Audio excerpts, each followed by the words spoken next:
A situação está muito pesada na Turquia e hoje eu vim aqui falar para vocês o que está acontecendo, explicar no detalhe para vocês o que está acontecendo, por que a Turquia tem tomado conta dos noticiários internacionais, quais são as relações da Turquia com essa questão internacional. Então hoje a gente vai entender isso, já vou aqui lançar a nossa imagem, me dá imagens! Aí já abrimos aqui a nossa imagem. E é o seguinte, gente, não tem... Assim, não é simples de entender, mas também a gente também não vai ficar dando muita volta, não. O que está acontecendo? Primeiro vamos aos fatos, tá? Para a gente entender depois a essência do que está acontecendo na Turquia. No dia 19 agora de março, eu estou gravando no dia 23, esperei dar um tempo para poder fazer esse vídeo, né? A polícia turca prendeu o prefeito de Istambul, que é o Ekrem İmamoğlu, certo? Prendeu ele. E ele é o principal opositor do presidente da Turquia, que é o Recep Tayyip Erdogan, bastante famoso o Erdogan. Mas o que gira em torno da prisão aí do İmamoğlu? O que gira? O que a gente precisa entender o que gira em torno dessa prisão? Vamos lá, vamos a mais fatos. Ele é acusado, eu coloquei subnorno não, né? Pera aí, ele é acusado de suborno, tá bom? Ele é acusado de suborno pela Justiça, Assembleia de Justiça turca, que a gente já vai entender daqui a pouco. Manipulação de licitações por empreiteiras dentro da cidade de Istambul. A cidade de Istambul é a cidade mais populosa da Turquia. Tem cerca de 16 milhões de habitantes, é aquela famosa cidade que faz a ponte entre Europa e Ásia, mas ela não é a capital da Turquia, a capital da Turquia é Ankara, certo? É pouco conhecida, as pessoas às vezes acham que a capital da Turquia é Istambul, é a cidade mais populosa, talvez a mais importante aí da Turquia. E ele é acusado de participar e liderar organizações criminosas. Aqui que está um ponto importante, esse é o maior ponto da sua prisão e também o que se discutem sobre controvérsias que eu vou trazer para vocês, tá bom? Por apoio ao PPK, que é o Partido dos Trabalhadores do Kurdistão, certo? O Partido dos Trabalhadores do Kurdistão. Deixa eu só ajeitar aqui de novo, é a última vez que eu ajeito, tá? Depois eu já mantenho. O Partido dos Trabalhadores do Kurdistão. Essa é uma questão muito cara para o governo turco, para o governo do Erdogan. Por que é o Kurdistão? Eu vou deixar aqui no card para vocês um vídeo, eu explico o que são os povos curdos. Se trata de uma minoria, assim, que populacional é muito grande, mas se trata de uma minoria, de uma etnia, né, que é ligada a traços étnicos e culturais, que não tem um Estado, tá? Assim como a gente fala de vários outros aí no mundo. Os curdos, eles ocupam o que a gente conhece hoje de territórios. Eles têm que viver sobre as leis de territórios como Turquia, como a Síria, como o Iraque e até chegando no Irã, certo? Mas é uma etnia, certo? Que luta por muitos anos, por décadas, na verdade, pela formação do Kurdistão, certo?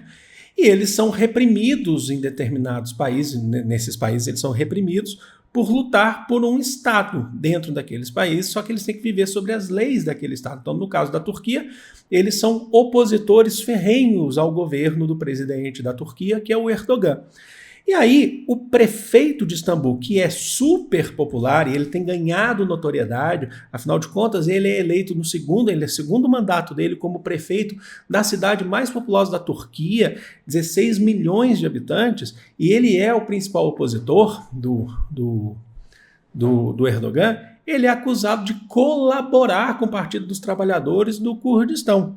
E o Erdogan, ele se opõe, ele é contra essa minoria, ele é contra o Kurdistão, é contra a população curda, certo? Então ele acusa como se o prefeito de Istambul estivesse tramando contra o próprio Estado.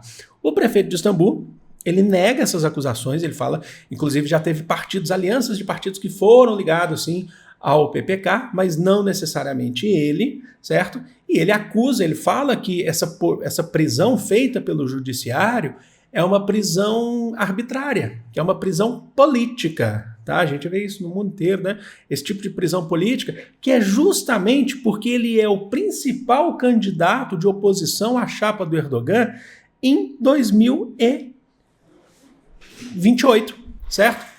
Só para explicar, em 2028 nós teremos eleições na Turquia.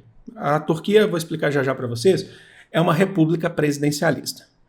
O Erdogan está há muito tempo no poder. Ele não necessariamente vai poder concorrer às eleições em 2028, certo? Porque ele já ficou muito tempo no poder, então pela lei, pela Constituição turca, ele não vai poder mais fazer mais um mandato, a não ser que ele modifique a Constituição. Que ele dê um golpe na própria Constituição, e a gente já viu isso acontecer várias vezes no mundo, no Brasil já aconteceu, que ele dê esse golpe na Constituição.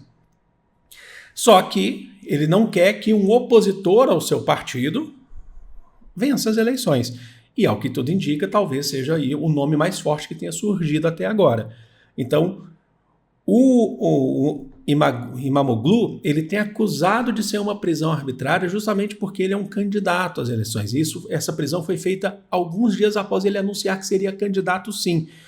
Inclusive, ele não pôde participar das próprias prévias das eleições, que são feitas bem antes, lá dentro do seu próprio partido, nas prévias do seu próprio partido, para poder se candidatar, né? Então ele falou assim, ó, o povo precisa votar lá que seja eu o candidato, certo? Que você tem a questão das prévias, tá bom?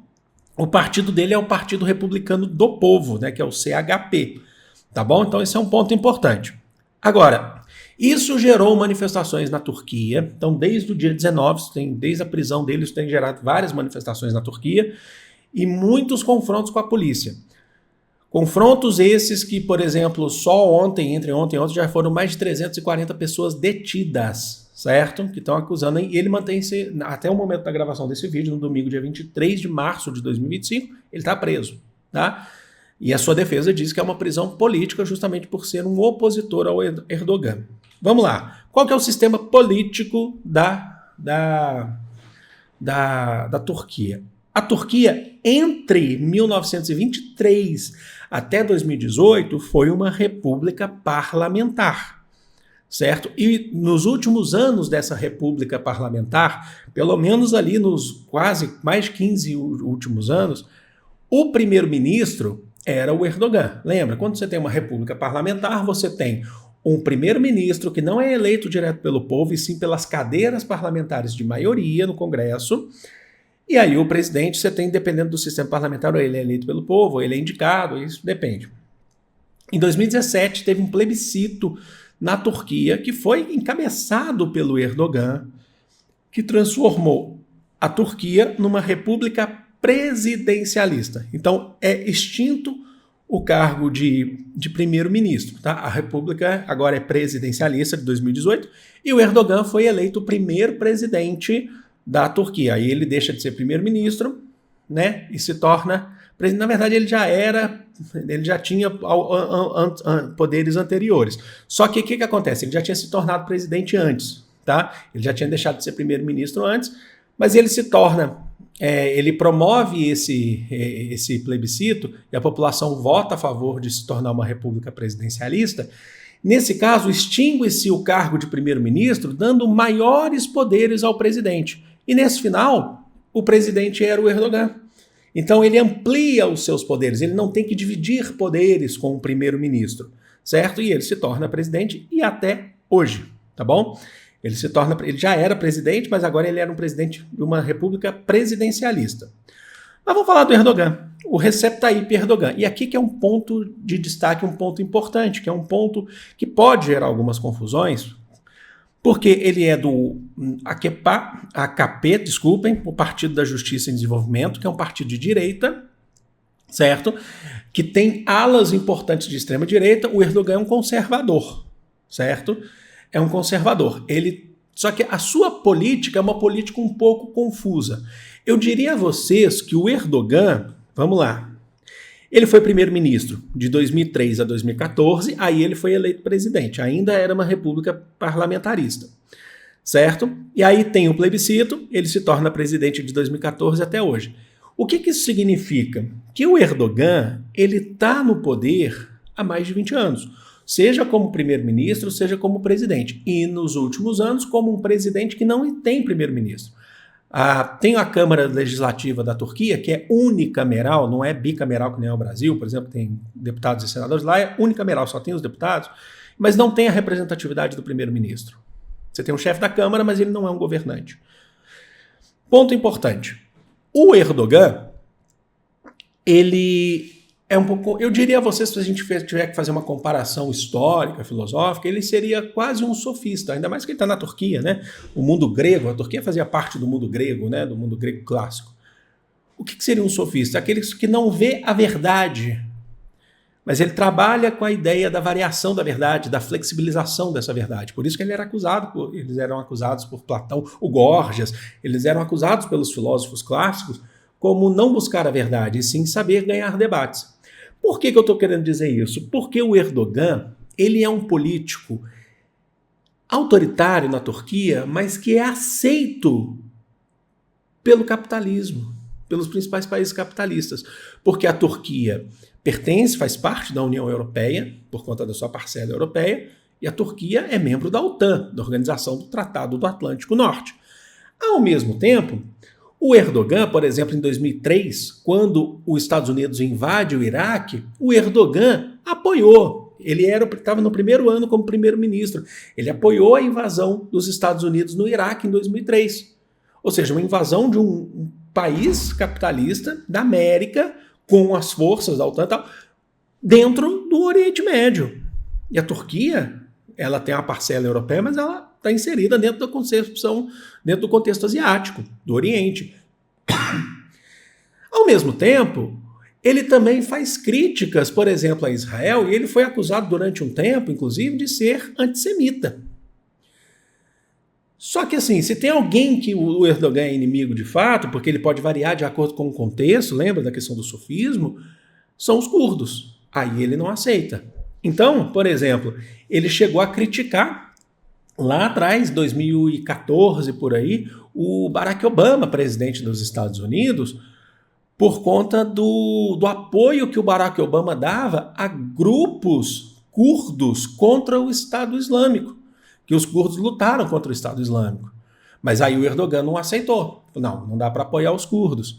Só que ao mesmo tempo também, quando você tem a Primavera Árabe, dando uns exemplos aqui em 2011, o Erdogan viu todo aquele movimento acontecendo na Tunísia, acontecendo na Síria, na Líbia. O Erdogan ficou ali por cima do muro, olhando a situação para não romper. Ele sempre tem aquela preocupação de não rompimento imediato. Ele observa.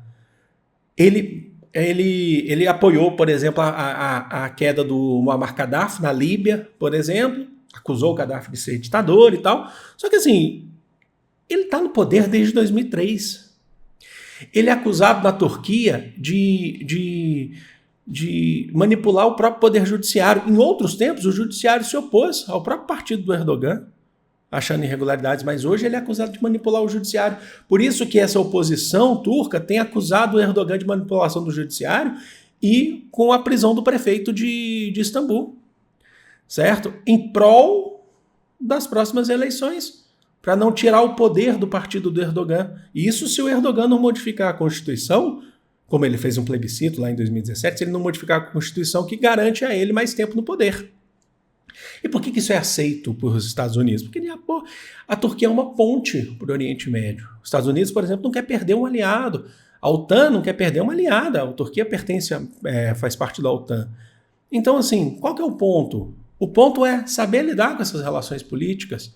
O Erdogan, por exemplo, ele teve críticas, por exemplo, ao Joe Biden por conta das relações dos Estados Unidos, Israel e tal, mas, ao mesmo tempo, ele apoiou o Trump. E hoje ele está tentando construir boas relações com o Donald Trump.